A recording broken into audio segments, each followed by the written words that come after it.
तीन गुरु मंत्र धर्म का सार। एक दिन रात्रि को 2 बजे के आसपास जब कुछ अनुयायियों के समक्ष मैंने उनसे जाने की आज्ञा मांगी, तो उन्होंने मुझसे प्रश्न किया कि मुझे ईश्वर और धर्म के बारे में क्या पता है। जब मैं अपने उत्तर से उनको संतुष्ट नहीं कर पाया, तो वह जोर से हंसे और मुझे जनरल साहब संबोधित करते हुए बोले कि यदि मुझे धर्म के बारे में नहीं पता तो चिंता ना करो। यद्यपि गुरुजी कभी प्रवचन नहीं देते, फिर भी उसी समय उन्होंने धारा प्रवाह भाषा में कुरान, बाइबल, भगवत गीता और गुरु ग्रंथ से धार्मिक पद श्लोक अति प्रामाणिकता और प्रेम से सुनाए। उनके मुख से शब्दों का उच्चारण ऐसी शुद्धता और पवित्रता से हो रहा था जैसे गंगा अपने स्रोत शिव की जटाओं से प्रवाहित होती है। हम सब अति नम्रता और शांति से विस्मित खड़े थे। समाप्त करने के थोड़ी देर बाद के पश्चात गुरुजी ने प्रश्न किया कि अपने आध्यात्मिक ज्ञान के असीमित कोश से जो उन्होंने अभी बांटा है, उससे हम क्या समझे। जब हमने अपने कंधे हिलाते हुए अपनी बेबसी प्रकट करी, तो वह पुनः हंसे और धीरे धीरे उन्होंने प्रभावपूर्ण ढंग से बल देते हुए 3 स्वर्णिम दिव्य मंत्र दिए, जो आनंदमय आध्यात्मिक जीवन व्यतीत करने के प्रयास में हमारे पथ प्रदर्शक और आस्था के सूचक बन गए। उनके प्रवचन का सार 3 नियमों पर केंद्रित था, जिन्हें मानव धर्म का आधार कहा जा सकता है। उन्होंने कहा, पहला, सब धर्म एक है, सब भगवान एक है। सब धर्म प्रेम, दया और मनुष्य के प्रति सेवा भाव का उपदेश देते हैं। दूसरा, जाति, रंग, भेद, धर्म, निष्ठा आदि का न रखते हुए हर समय हर स्थान पर सबकी सहायता करो। यदि किसी कारणवश ऐसा नहीं कर पाओ तो उसकी हानि भी नहीं करो। तीसरा, इस भौतिक संसार की माया, बाह्य आमोद प्रमोद, स्वप्न और इच्छाओं से अपने को मुक्त करो।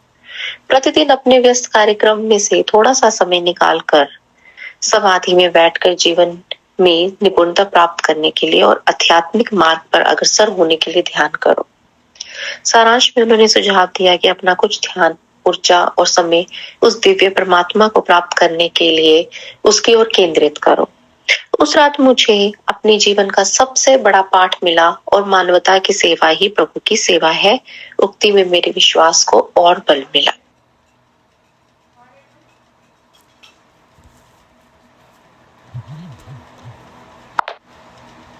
General Kapoor, new life home. 2005 में एक दिन जब मैं DLF गुड़गांव में अपनी पत्नी के साथ प्रातः भ्रमण के लिए निकला था, तो एक मदहोश सांड ने मेरे वक्षस्थल पर अपने सींग मार दिए और मैं कुछ घंटे बेहोश रहा। जब मेरी चेतना लौटी तो मैं रेफरल और रिसर्च चिकित्सालय के गहन सेवा केंद्र में लेटा हुआ था। मेरी पत्नी और कुछ संबंधी मेरी शैया के किनारे थे। मुझे लगा कि मेरा अंतिम समय आ गया है। शाम को मेरी पत्नी और बेटा गुरुजी के पास गए। पूरा संदर्भ सुनकर और कुछ समय तक चुप रहने के बाद उन्होंने मेरी पत्नी को प्रसाद दिया, जो मैंने अगले दिन चिकित्सालय में खाया। फिर मेरी पत्नी ने मुझे गुरुजी का चित्र देकर उसे तकिए के नीचे रख दिया। अर्ध चेतनावस्था में रहते हुए बीच बीच में गुरुजी, जब भी मुझे होश आता, मैं गुरुजी को याद करता था। उन्हीं की कृपा से मुझे शीघ्र ही घर जाकर 2 सप्ताह तक पूर्ण विश्राम करने की आज्ञा मिल गई। परंतु उस दिन शाम को मैं गुरुजी के पास चला गया। उन्होंने मुझे आशीर्वाद दिया और बोले, जनरल कपूर, न्यू लाइफ को। घर लौटते हुए मैंने अपनी पत्नी से कहा कि गुरु कृपा से मुझे कुछ नहीं होगा। इस घटना का वर्णन करते हुए मुझे एक अन्य प्रसंग याद आ रहा है, जब मार्च 1999 में मैंने पहली बार उनके दर्शन किए थे। बैठने के कुछ देर के बाद ही उन्होंने मुझे अपने पास बुलाया और प्रश्न किया कि क्या मैं उनके बारे में कब से जानता हूँ। मैंने उत्तर दिया कि 1995 से। उन्होंने शरारती मुस्कान कर देते हुए पूछा कि मैं उस समय क्यों नहीं आया। मैं निरुत्तर था और मुझे कुछ कहना सूझ नहीं रहा था। गुरुजी ने जब चमकती आंखों से मेरी ओर देखा और बोला कि यह मेरी नियति रही होगी। गुरुजी फिर बोले कि यदि मैं उस समय आया होता तो संभवतः मुझे अधिक लाभ अवश्य मिलता, किंतु जीवन की उस अवस्था में वह समय उचित नहीं था। मुझे पाठ मिला कि गुरु कृपा उचित समय आने पर ही मिल सकती है, जो हमारे पूर्व और वर्तमान जन्म के कर्मों पर निर्भर करता है। उनके पास आकर देवत्व के द्वार खुल जाते हैं। एक दिन दिसंबर 2005 में संगत के पश्चात मैं गंभीर रूप से बीमार हो गया और श्वसनक ज्वर होने की अवस्था में मुझे RR चिकित्सालय ले जाया गया। मेरे सिर और पूरे शरीर में अति तीव्र वेदना हो रही थी। ज्वर 104 डिग्री तक पहुंच गया और किसी भी प्रकार की औषधियों से उतरने का नाम नहीं ले रहा था। यद्यपि चिकित्सालयों के उप कमांडेंट मेरे मित्र थे और मेरा वहां के गहन सेवा केंद्र में बहुत ध्यान रखा जा रहा था, यह ज्वर अजय शत्रु सिद्ध हो रहा था। एक बार पुनः मैंने गुरुजी से, जो सदा मुझे विपत्ति और वेदना से मुक्त करते आए हैं, विनती करी। मुझे याद है कि चिकित्सालय में जब मैं इस ज्वर से लाभान्वित हो रहा था, रक्षा विभाग के कुछ अधिकारियों और न्यायियों ने गुरुजी के कहने पर उनको गुड़गांव में सम्मानित करने के लिए दिसंबर 2005 के एक रविवार को समारोह का आयोजन किया था। सैनिक चिकित्सालय में एक निमोनिया के लाभान्वित होते हुए रोगी को, जिसका जीवन रक्षक यंत्रों के माध्यम से उपचार हो रहा हो, बाहर निकालना अत्यंत कठिन है। क्योंकि मैं गुरुजी के दर्शन करने को उत्सुक था, मैंने चिकित्सकों से जिद्दी बच्चे की भांति समारोह में कुछ घंटे के लिए बाहर जाने के लिए विनती करी और समारोह के उपरांत वापस आने का वचन दिया। मेरे आश्चर्य का ठिकाना नहीं रहा जब मुझे संपूर्ण संगत की ओर से गुरुजी को पुष्पमाला पहनाने को कहा गया।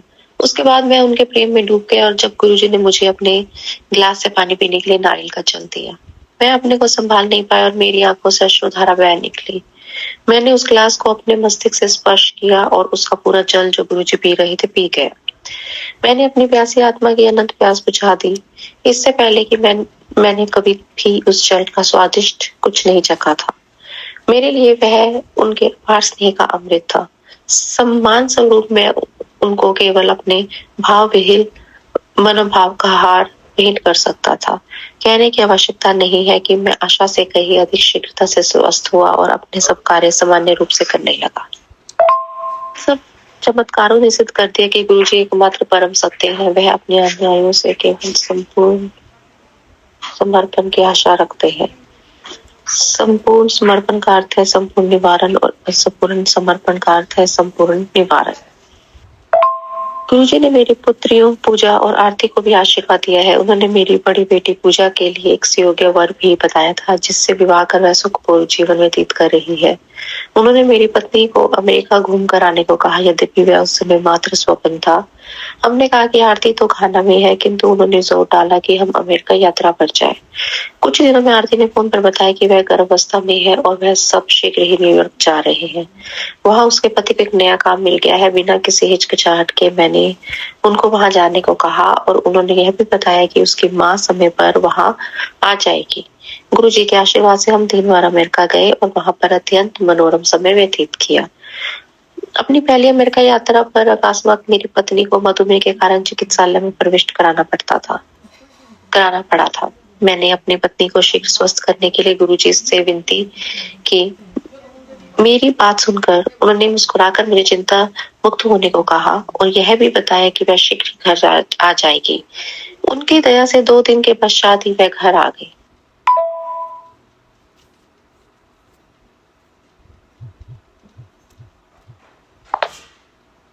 कमल चरणों में गुरुजी की पवित्र अनुकंपा से अंधे देख सकते हैं, लंगड़े नृत्य कर सकते हैं, जनन शक्तिहीन संतान हो सकती है, मानसिक और शारीरिक रोगियों की मुस्कान लौट सकती है और वह पुण्य जीवन का आनंद उठाना आरंभ कर देते हैं। उन्होंने अपने अनुयायियों को एड्स, कैंसर और हृदय के रोगों से मुक्त किया है। चिकित्सालयों में जीवन रक्षा उपकरणों पर रह रहे रोगियों को नवजीवन प्राप्त हुआ है। इस कलयुग में शिव अवतार के अन्यथा कोई और शक्ति सादी सिंचाई और लंगर के रूप में प्रसाद से अपने भक्तों का भला नहीं कर सकती। उनके भक्त अत्यंत विश्वास से अपनी समस्त समस्याओं से मुक्त होने के लिए यह प्रसाद संगत में ग्रहण करते हैं और सत्संग सुनते हैं।